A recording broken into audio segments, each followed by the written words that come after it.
Engine 412 Southwest 411, Battalion 411, Channel 5, Pediatric Drowning, 24787 South Sossaman Road, Queen Creek.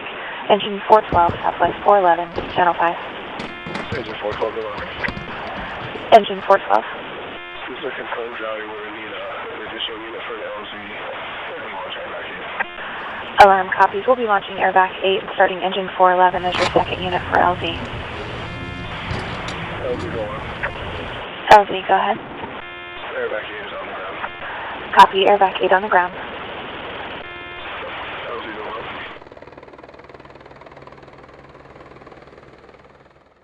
Drownings have a very lasting impact on both first responders and families.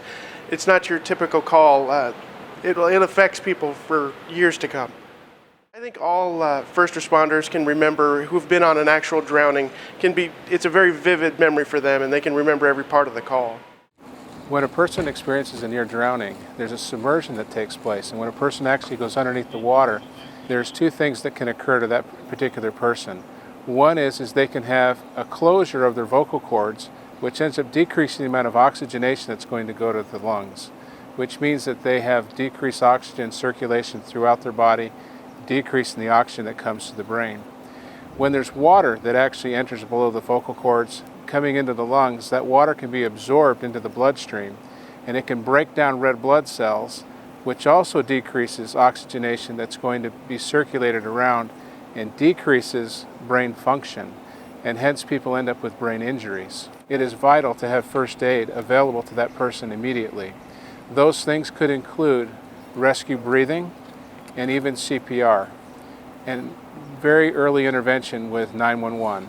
Once 911 has been activated, firefighters and paramedics will arrive on scene and will take over the situation and actually administer life-saving techniques to help those individuals to have a decrease in those anoxic brain injuries. Common long-term problems that people have when they have a submersion injury or a near drowning incident is primarily those that affect the brain.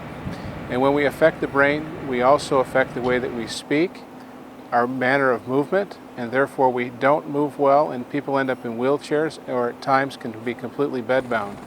And so making certain that a person does not even have an exposure to water such as that would be a positive thing. Prevention is the primary thing to do. In particular, we should never leave any children next to a pool unsupervised.